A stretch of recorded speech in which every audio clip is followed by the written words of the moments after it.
नमस्कार विद्यार्थी मित्रांनो. आपण मागच्या भागामध्ये व्यवस्थापनाच्या तत्त्वाविषयी सविस्तर चर्चा केलेली आहे. कोणत्याही व्यवसाय संघटनेचं व्यवस्थापन करण्यासाठी ही तत्त्व अतिशय महत्त्वाची असतात. व्यवसाय संघटनेचं जे ठरवलेलं ध्येय आहे किंवा उद्दिष्ट आहे ते गाठण्यासाठी किंवा ते साध्य करण्यासाठी आपल्याला विविध कार्य पार पाडावी लागतात.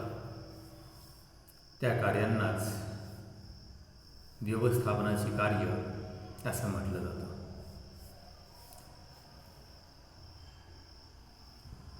व्यवसाय संघटनेची उद्दिष्ट साध्य करण्यासाठी हाती घेतलेली जी काही कामं असतात त्या कामांनाच व्यवस्थापन असं म्हटलं जातं. व्यवस्थापन हा विविध तत्वांचा आणि विविध कार्यांचा एक समूह आहे. नियोजन, संघटन, कर्मचारी व्यवस्थापन, निर्देशन, समन्वय आणि नियंत्रण या सर्व कार्यांशी ही तत्त्व संबंधित असतात. आणि साधारणपणे व्यवसाय संघटनेचे उद्दिष्ट साध्य करण्यासाठी त्याची मदत या ठिकाणी होत असते.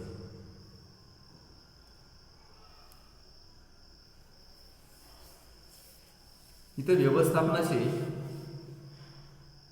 व्याख्या काही तज्ज्ञांनी केलेली आहे. व्यवस्थापनाचे कार्य या हेनरी फेवाल जे आहेत, हेनरी फेवालच्या मतानुसार व्यवस्थापन करणे म्हणजेच भाकीत वर्तविणं, नियोजन करणं, संघटन करणं, आदेश देणे आणि नियंत्रण ठेवणे म्हणजेच या ठिकाणी व्यवस्थापनाचे कार्य असे या ठिकाणी त्यांनी म्हटलेलं आहे त्यांच्या मतानुसार. त्यानंतर ल्युथर गुलेक नावाचे एक तज्ज्ञ आहेत. त्यांनी व्यवस्थापनाच्या कार्यासाठी एक शब्दच तयार केलेला आहे, POSDCORD हा शब्द दिलेला आहे की ज्यामध्ये P म्हणजे प्लॅनिंग म्हणजेच नियोजन, O म्हणजे ऑर्गनायझिंग म्हणजेच संघटन, S म्हणजे स्टाफिंग म्हणजेच कर्मचारी व्यवस्थापन, D म्हणजे डायरेक्टिंग म्हणजेच निर्देशन, CO म्हणजेच कोऑर्डिनेशन म्हणजे समन्वय, R म्हणजे रिपोर्टिंग म्हणजे अहवाल सादर करणे आणि B म्हणजे बजेटिंग अंदाजपत्रक तयार करणे. अहवाल देणे आणि अंदाजपत्रक तयार करणे ही कार्य नियंत्रण कार्यामध्ये या ठिकाणी समाविष्ट केलेली आहे. तर अशा प्रकारची एक 6-7 कार्य व्यवस्थापनाची कार्य आपल्याला या टॉपिकमध्ये पाहायचे आहे. त्यात सगळ्यात पहिलं कार्य आहे नियोजन, त्याला आपण प्लॅनिंग म्हणतो. नियोजन हे व्यवस्थापनाचं मूलभूत कार्य आहे, पहिलंच कार्य आहे. व्यवस्थापनाची प्रत्येक कार्य हे नियोजनावरती आधारित असतात. कारण नियोजनाशिवाय कोणतंच कार्य करणं शक्य होत नाही किंवा जरी केले तरी त्याला काही अर्थ नसतो. यामध्ये करावायची कामं जी आहेत ती कामं अगोदरच ठरवली जातात. नियोजन कार्य हे तर्कशुद्ध आणि वैचारिक प्रक्रिया आहे जी व्यवसाय संघटनेची उद्दिष्ट पूर्ण करण्यावरती भर देते. त्याचबरोबर व्यवसाय संघटनेची उद्दिष्ट किंवा ध्येय साध्य करण्यासाठी जी काही कार्यप्रणाली आहे ती विकसित करते. आज मला वाटतं नियोजनाचा जर आपण विचार केला तर नियोजन हे प्रत्येक व्यवसाय संस्था असेल ती नफाभिमुख असेल किंवा नफाविरहित असेल किंवा इतर सामाजिक संस्था असतील, प्रत्येकासाठी नियोजन हे कार्य करावंच लागतं. आपल्या दैनंदिन जीवनाचा जरी आपण विचार केला तरी आपण दैनंदिन जीवनाचा विचार करत असताना प्रत्येक दिवसाचं सकाळी उठल्यानंतर आपलं प्लॅनिंग तयार असतं की नेमकं आज आपल्याला करायचं काय. सकाळी उठल्यानंतर अगोदर या ठिकाणी आंघोळ वगैरे करून आपण पुढच्या कामाची आपली या ठिकाणी दिशा ठरते. दिशा अगोदरच ठरवलेली असते, संध्याकाळीच नियोजन झालेलं असतं की आपल्याला नेमकं उद्या काय करायचं आहे. म्हणजे थोडक्यात आपण सहज या ठिकाणी बोलून जातो, सहज या ठिकाणी कामं करतो, पण त्याच्या पाठीमागं त्याचा आधार हा नियोजन असतं असं म्हणायला हरकत नाही. आणि म्हणून प्रत्येक ठिकाणी प्रत्येक व्यवसाय संस्थेला किंवा दैनंदिन जीवनामध्ये सर्वसामान्य लोकांना सुद्धा नियोजन हे या ठिकाणी करावंच लागतं, ते ॲटोमॅटिक होतं देखील. थोडक्यात नियोजनाच्या व्याख्या काही तज्ज्ञांनी दिलेल्या आहेत. कुंटज आणि ओडोनेल हा तज्ज्ञ त्यांनी व्याख्या नियोजनाची केली. कोणते काम करायचं आहे, ते कसं करायचं आहे, केव्हा करायचं आहे व कोणी करायचं आहे हे अगोदरच निश्चित करणे म्हणजेच नियोजन होय. अशा प्रकारची व्याख्या त्यांनी केली. डिटेलमध्ये आपल्याला काय काम करायचं आहे, ते काम कसं करायचं आहे, ते काम केव्हा करायचं आहे आणि ते कोणी करायचं आहे हे अगोदरच निश्चित करणं म्हणजेच नियोजन. नियोजनामुळं आपण कुठे आहोत, आपल्याला कुठं जायचं आहे यातील अंतर या ठिकाणी कमी होतं. म्हणजे आता सध्या आपण कुठं आहोत आणि आपल्याला कुठपर्यंत जायचं आहे ते अगोदरच निश्चित करणं म्हणजेच नियोजन होय. आणि त्यातील अंतर खऱ्या अर्थानं कमी करणं म्हणजे नियोजन. म्हणजे थोडक्यात नियोजनामुळं ज्या गोष्टी अशक्य असतात ते सुद्धा या ठिकाणी शक्य होतात असंही म्हणायला हरकत नाही. त्यानंतर दुसरा एक तज्ज्ञ आहे जेम्स टोनर, यांनी एक व्याख्या केली की संघटनेची उद्दिष्टे ठरविणं व ती उद्दिष्ट साध्य करण्यासाठीचा मार्ग आखून देणं म्हणजे नियोजन. व्यवसाय संघटना कुठली असेल त्या व्यवसाय संघटनेला काहीतरी या ठिकाणी उद्दिष्ट असतात. व्यवसाय संघटना अगोदर स्थापन झालेली असते, काहीतरी व्यवसाय करायचा म्हणून स्थापन झालेली असते. मात्र तो व्यवसाय करत असताना त्या ठिकाणी त्या व्यवसाय संघटनेमध्ये असणारे जे काही प्रवर्तक असतील अथवा उच्च व्यवस्थापन असेल ते काहीतरी या ठिकाणी त्या व्यवसाय संघटनेचं उद्दिष्ट निश्चित करत असतं. ते उद्दिष्ट निश्चित केल्यानंतर ते उद्दिष्ट गाठण्याचे मार्ग किंवा त्याचा जो आराखडा आहे तो आराखडा तयार करणं म्हणजेच नियोजन. एक गोष्ट या ठिकाणी आपण लक्षात घेतली पाहिजे. नियोजनाशिवाय कोणतंही कार्य अपूर्ण असतं. नियोजन केलं की आपलं अर्धं काम झालं असं या ठिकाणी म्हटलं तर ती खरंही आहे. कारण नियोजनबद्ध ज्यावेळेस आपण काम करतो त्यावेळेस आपली उद्दिष्ट सहजासहजी साध्य होतात असंही म्हणायला हरकत नाही. त्यात आपण विद्यार्थ्यांचा विचार जर केला तर विद्यार्थ्यांचा विचार केल्यानंतर आपल्या गोष्ट लक्षात येईल की विद्यार्थी आज समजा मी ज्यांच्यासाठी बोलतोय 12वीचे विद्यार्थी, मग हे 12वीचे विद्यार्थ्यांनी 12वीमध्ये प्रवेश घेतल्याबरोबर काहीतरी निश्चित केलेलं असेल, काहीतरी ठरवलेलं असेल की मला अभ्यास करायचा आणि अभ्यास करून मी अभ्यास कसा करायचा आहे, किती अभ्यास करायचा आहे, दिवसातले किती तास मला या ठिकाणी त्या अभ्यासाला द्यायचे आणि किती तास अभ्यासाला दिल्यानंतर मी किती मार्गापर्यंत जाऊ शकतो. म्हणजे उद्दिष्ट 12वीची परीक्षा दिल्यानंतर मी 70% मार्क्स मिळवेल, 80% मार्क्स मिळवेल. मग 80% मार्क्स मिळवायचे जर असतील तर तुम्हाला त्याचं अभ्यास किती करावा लागेल त्याचं प्लॅनिंग या ठिकाणी अगोदर केलेलं असतं. शेवटी परीक्षा झाली आणि परीक्षा झाल्यानंतर निकाल लागला, निकाल लागल्यानंतर 80% मार्क्स मिळाले, 70% मार्क्स मिळाले. का मिळाले, काय कारण आहे त्याचा शोध घ्यायचा की आपण कुठंतरी चुकलो आहे. आपण जे नियोजन केलं त्या नियोजनानुसार आपण या ठिकाणी अभ्यास केलेला नाही म्हणून आपल्याला कमी मार्क्स मिळाले. म्हणजे थोडक्यात काय झालं, नियंत्रणाचा आधार सुद्धा नियोजन आहे. नियोजनाशिवाय नियंत्रण करत नाही. म्हणजे थोडक्यात नियंत्रण काय झालं की 12वीचे मार्क्स कमी मिळाले. मग याचा अर्थ नियंत्रणामध्ये काय असतं की नेमकं काय कुठं चुका झालेल्या आहेत त्या शोधायच्या आणि त्याच्यावरती उपाययोजना करायची. आता 12वीचं वर्ष असल्याकारणे तुम्हाला उपाययोजना निकाल लागल्यानंतर उपाययोजना काय करणार ते होऊ शकत नाही. एकदा झालं. परंतु जर या ठिकाणी एखादा विद्यार्थी नापास झाला तर तो मात्र या ठिकाणी चुकीमधून बोध येऊ शकेल आणि भविष्यामध्ये पुढच्या ज्या येणाऱ्या परीक्षा आहेत त्याच्यामध्ये तो कधीही या ठिकाणी अशा प्रकारची चूक करणार नाही. आणि म्हणून नियोजन हे खऱ्या अर्थानं अतिशय महत्त्वाचं आहे प्रत्येक क्षेत्रासाठी. त्यानंतर नियोजनाचं महत्त्व हे एक मूलभूत कार्य आहे जे पूर्वानुमानाच्या साहाय्यानं अनिश्चित भविष्यातील धोका कमी करतं आणि आपल्याला कुठे आणि कसं जायचं आहे याबद्दलची रूपरेषा ठरवतं. नियोजन करते हे अतिशय हुशार असतात, बौद्धिक कार्य आहे. नियोजन करायचं म्हटल्यानंतर भविष्यकाळाचा वेध घ्यावा लागतो. भविष्यकाळामध्ये काय घडेल, कुठल्या घटना घडतील याचा अंदाज घेऊनच या ठिकाणी नियोजन करावं लागतं. हे या ठिकाणी तितकंच महत्त्वाचं आहे. आणि म्हणून नियोजन करत असताना बऱ्याचशा मुद्द्यांचा आधार या ठिकाणी घ्यावा लागतो. बऱ्याचशा मुद्द्यांच्या आधारे आपल्याला या ठिकाणी नियोजन समजून घेतलं पाहिजे. नियोजन व्यवसाय संघटनांमध्ये किती महत्त्वाचं आहे. तर सगळ्यात पहिलं मुद्दा आहे स्पष्ट उद्दिष्ट निर्धारित करण्यास मदत करतं. नियोजन ध्येय आणि उद्दिष्ट ठरविणं आणि ती उद्दिष्ट साध्य करण्यासाठीची योजना तयार करण्याशी संबंधित या ठिकाणी आहे. यामुळं व्यवस्थापक जो आहे, जो नियोजन करता आहे,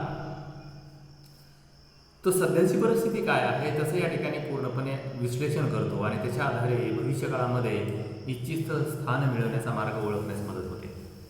भविष्यकाळामध्ये आपल्याला जे काही या ठिकाणी करायचं आहे त्याचा अंदाज या ठिकाणी तो घेत असतो आणि अंदाज घेऊन त्या पद्धतीनं नियोजन आखत असतो. म्हणजे थोडक्यात इच्छित स्थळापर्यंत पोहोचण्याकरता, म्हणजे थोडक्यात ध्येय साध्य करण्यासाठी हे नियोजन अतिशय महत्त्वाचं आहे.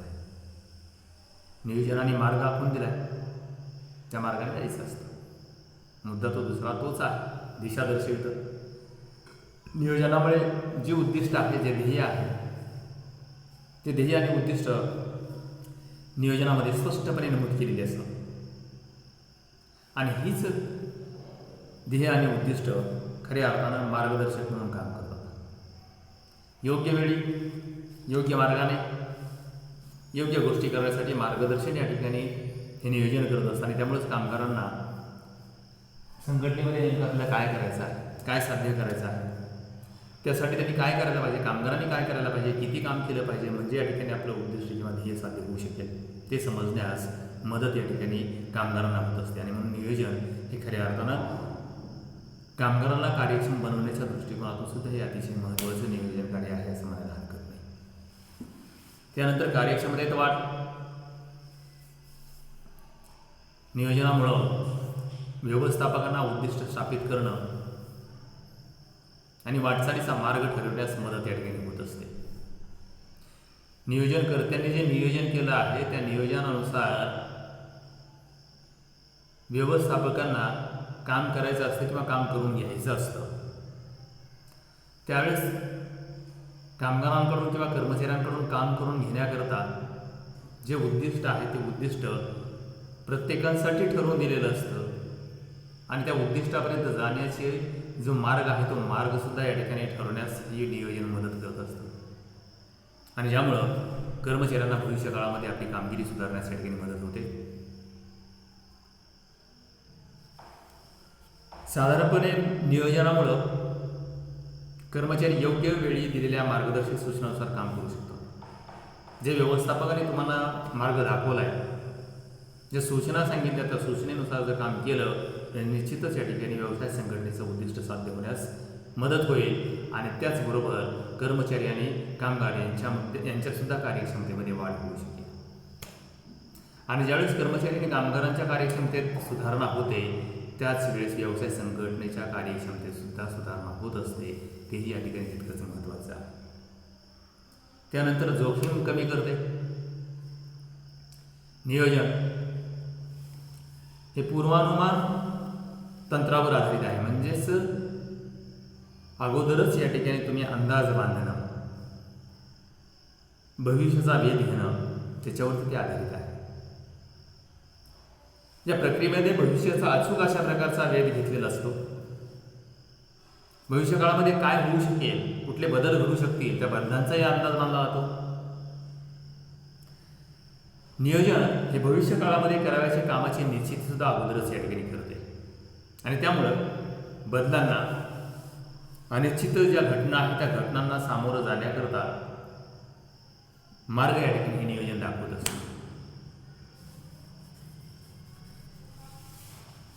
हे धोके किंवा हे बदल टाळणं शक्य नसतं, मात्र त्यांचे अनुमान, त्यांचा अंदाज या ठिकाणी करणं व त्याच्यावरती प्रतिबंधात्मक काही उपाय आहेत त्या उपायसुद्धा या ठिकाणी हाताळणं शक्य होतं आणि त्यामुळे भविष्यातील जोखीम निश्चितच या ठिकाणी कमी होते नियोजनामुळं. कारण नियोजनाने अगोदरच या ठिकाणी भविष्य काळामधील असणारे जे काही अंदाज आहेत ते अंदाज बांधलेले असतात. भविष्य काळामध्ये कुठले धोके होऊ शकतात हेही या ठिकाणी ठरवलेलं असतं, अंदाज बांधलेले असतात आणि त्याच्यामुळं पूर्वतयारी नियोजनामुळं झालेली असते. कुठले जरी या ठिकाणी धोके आले समोर तरी त्या धोक्यांना सामोरं जाणं व्यवसाय संघटनेला शक्य होतं आणि म्हणून जोखीम कमी करण्यासाठी सुद्धा नियोजनाचा फायदा आहे असं म्हणायला हरकत नाही. त्यानंतर उपलब्ध साधनांचा पर्याप्त वापर. व्यवसाय संघटनेमध्ये नियोजन करत असताना संसाधनांची उपलब्धता किती आहे, साधनं आपल्याकडे किती उपलब्ध आहे त्याचा विचार करूनच नियोजन केलेलं असतं. विविध कार्य पार पाडायचे, विविध कार्य पार पाडण्यासाठी लागणारी संसाधनांची योग्य विभागणी याचा विचार या ठिकाणी केलेला असतो आणि म्हणून अगोदरच तुमच्याकडे साधनं किती आहे त्या साधनाच्या आधारे कर्मचारी किती काम करणार आहेत आणि त्याच्या आधारे तुम्ही उद्दिष्ट किंवा ध्येय साध्य करू शकणार आहात हे नियोजनामध्ये ठरलेलं असतं. त्यामुळे जी काही साधनं आपल्याकडे असतील त्या साधनांचा पुरेपूर वापर केला जाऊ शकतो. त्या संसाधनांचा कुठेही या ठिकाणी अपव्यय होत नाही किंवा तो अपव्यय टाळला जातो आणि म्हणून अशा प्रकारचा साधनांचा पर्याप्त वापर करण्याच्या दृष्टिकोनातून सुद्धा नियोजन हे अतिशय महत्त्वाचं आहे. त्यानंतर निर्णय घेण्यास मदत करते. व्यवस्थापनासमोर वेगवेगळे पर्याय उपलब्ध असतात. सर्व पर्यायांचा सकारात्मक आणि नकारात्मक परिणामांचा विचार करून ध्येय साधण्यासाठी सर्वोत्तम पर्याय कुठला आहे तो निवडण्यासाठी व्यवस्थापनाला निश्चितच या ठिकाणी नियोजन मदत करतं. पूर्वनिर्धारित ध्येय साध्य करण्यासाठीच्या जी काही पर्याय आहे ते पर्याय निश्चित केल्यानंतर निर्णय घेतला जातो आणि यामुळं व्यवस्थापकाला निश्चितच अशा प्रकारचे जे काही वेगवेगळे पर्याय आहेत त्या पर्यायामधून योग्य पर्याय कोणता आहे तो निवडण्यासाठी मदत होत असते, निर्णय घेण्यास मदत होत असते असे या ठिकाणी म्हणायला हरकत नाही. त्यानंतर नियंत्रणासाठी मानकं ठरवण्यास उपयुक्त. नियोजन हे नियंत्रणासाठीची मानकं निर्धारित करतं. जर तुमच्याकडे अगोदर नियोजनच नसेल तर तुम्ही नियंत्रण कोणत्या आधारे करणार? तुम्हाला नेमकं नियोजनाच्या माध्यमातून काय सांगितले आलं आहे, काम कुठल्या पद्धतीनं कशा पद्धतीनं करायचं आहे हे अगोदर नियोजनामध्ये ठरवलेलं असतं. मग त्या नियोजनाप्रमाणे काम झालंय का हे पाहणं नियंत्रणाचं काम. मग नियंत्रणासाठी नियोजन आवश्यकच आहे. नियोजन जर नसेल तर नियंत्रण कुठल्या आधारावरती करणार आणि म्हणून नियंत्रणाची मानकं ठरवण्यासाठी निश्चितच नियोजन हे उपयुक्त आहे. कारण नियोजनाच्या आधारेच नियंत्रण केलं जातं हेही या ठिकाणी तितकंच महत्त्वाचं आहे. त्यानंतर सर्व कार्यांचा समन्वय साधणे. नियोजनामुळं सर्व कार्यांमध्ये समन्वय साधणं शक्य होतं. कारण नियोजन कार्य हे परस्पराशी संबंधित आहे. म्हणजे सगळेच कार्य जे आहे ते सगळेच कार्य एकमेकांशी जोडलेली असतात, एकमेकांशी ते निगडीत असतात. याचा विचार नियोजन प्रक्रियेमध्ये केलेला असतो. संघटनेतील सर्व कार्य आणि संसाधनाचा परस्पर संबंध जोडणं उत्तम नियोजनामुळे शक्य होतं आणि त्यामुळं सर्व विभाग एकत्रितपणे काम करतात, एकाच दिशेने काम करतात, एकच ध्येय साध्य करण्याच्या दिशेने काम करतात आणि म्हणून समन्वय साधणं हे खऱ्या अर्थानं गरजेचं आहे. ते नियोजनामुळे निश्चितच शक्य होतं. कारण नियोजनाने सगळ्या कार्यांचा विचार केलेला असतो, सगळ्या कार्यांना एकत्रित बांधलेलं असतं. एकत्रित बांधल्या कारणानं निश्चितच सर्व कार्य करत असताना या नियोजनाचा विचार केला जातो आणि त्याच्या माध्यमातून सगळ्यांचा समन्वय प्रस्थापित केला जातो. त्याच्यासाठी सुद्धा या ठिकाणी नियोजन कार्य हे महत्त्वाचं आहे असं म्हणायला हरकत नाही. त्यानंतर व्यवस्थापनाची इतर कार्य सुलभ करते. प्रत्येक संघटना नियोजनादरम्यान ठरवलेली उद्दिष्टे प्राप्त करण्याच्या ध्येयानेच कार्य करीत असते. त्याच्याशी ती प्रेरित होऊनच या ठिकाणी कार्य करत असते. कारण शेवटी काय, जे काही प्रत्येक कार्य करायचं आहे हे प्रत्येक कार्य करण्याच्या दृष्टिकोनातून नियोजनाने अगोदर ठरलेलं असं कोणतं काम करायचं आहे. आणि संघटनेतील प्रत्येक व्यक्ती, प्रत्येक विभाग नियोजनानुसार उद्दिष्ट प्राप्त करण्याच्या ध्येयानंच कार्य करत असतात. जोपर्यंत नियोजन योजना तयार होत नाही तोपर्यंत संघटन होत नाही, कामगार व्यवस्थापन या ठिकाणी होत नाही. कारण नियोजन केल्यानंतरच तुम्हाला कळतं की आपल्याला कुठली साधनं संघटित करायची आहेत. नियोजन केल्यानंतरच आपल्याला समजतं की आपल्याला किती कामगार लागणार आहेत, कोणते कोणते विभाग आहेत, कोणत्या कोणत्या विभागामध्ये कोणते कोणते कर्मचारी लागणार आहेत, याचा अंदाज नियोजनानंतरच कळतो. आणि त्यामुळं नियोजन झाल्याशिवाय संघटन होत नाही, संघटन झाल्याशिवाय कामगारांचं व्यवस्थापन होत नाही, आणि हे तिन्ही झाल्याशिवाय व्यवस्थापनाची इतर कार्य करताच येत नाहीत. आणि म्हणून नियोजन व्यवस्थापनाची इतर कार्य सुलभ करतं असं म्हणायला या ठिकाणी हरकत नाही. त्यानंतर नवीन कल्पनांना प्रोत्साहन देणं. नियोजन हे व्यवस्थापनाचं सगळ्यात पहिलं कार्य आहे, मूलभूत कार्य आहे. नियोजन ही निर्णय घेण्याची प्रक्रिया आहे, ज्यात चिकित्सक पद्धतीनं नियोजनकर्त्यानं नाविन्यपूर्ण विचार करून त्याचा अंतर्भाव या ठिकाणी नियोजनामध्ये केलेला असतो. शेवटी काय, ज्या ज्या नवीन कल्पना आहेत, नवनवीन कल्पना आहेत, अभिनव या ठिकाणी काही कल्पना असतात, त्याच्या माध्यमातून जर कार्य केलं तर निश्चितच संघटनेची ध्येय साध्य सहजरित्या या ठिकाणी होतात किंवा ते साध्य करण्यासाठी ही मदत अशा प्रकारच्या नवीन कल्पनासुद्धा करत असतात. हे व्यवस्थापनाचं सर्वात आव्हानात्मक कार्य आहे, कारण यामुळं भविष्यातील सर्व कार्यांना दिशा मिळते. कारण नियोजन कार्य हे खूप आव्हानात्मक आहे, ते कोणालाही करता येत नाही. त्यासाठी तज्ज्ञ अशा प्रकारचे नियोजनकर्ते असावे लागतात. त्यांना भविष्याचा वेध घेता आला पाहिजे आणि भविष्याचा वेध घेऊनच नियोजन या ठिकाणी व्यवस्थितपणे करता आलं पाहिजे. नियोजन जर चुकलं तर व्यवसायाचे संपूर्णच या ठिकाणी व्यवसाय संघटनेमध्ये केली जाणारी कार्य चुकत जातात आणि उद्दिष्ट साध्य होत नाही. त्यामुळे नियोजन करता हा अतिशय तज्ज्ञ, हुशार, बुद्धिमत्ता असणारा या ठिकाणी असावा लागतो. त्यावेळेस नियोजन योग्य पद्धतीनं होत असतं आणि त्याच्या माध्यमातून एक संघटनेची उद्दिष्टे किंवा ध्येय सहज साध्य होत असतात. त्यासाठी खऱ्या अर्थानं दिशा चांगल्या प्रकारची मिळाली पाहिजे. थोडक्यात एखाद्या संस्थेच्या वाटचालीत नियोजनाची भूमिका अतिशय महत्त्वाची असते. कारण नियोजन हे अंदाजावरती आधारित असतं. अनिश्चित अशा प्रकारचे जे धोके असतात ते कमी करण्यासाठी या ठिकाणी नियोजन असतं.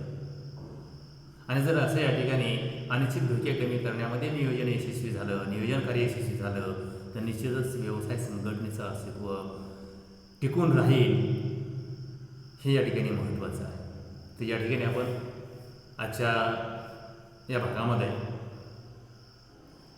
व्यवस्थापनाची कार्याच्या संदर्भामध्ये प्रास्ताविक, त्याच्या व्याख्या आणि व्यवस्थापनातील पहिलं कार्य नियोजन हे या ठिकाणी पाहिलं. आजच्या या भागामध्ये एवढंच या ठिकाणी पुरेसं आहे. या ठिकाणी आपण थांबतोय.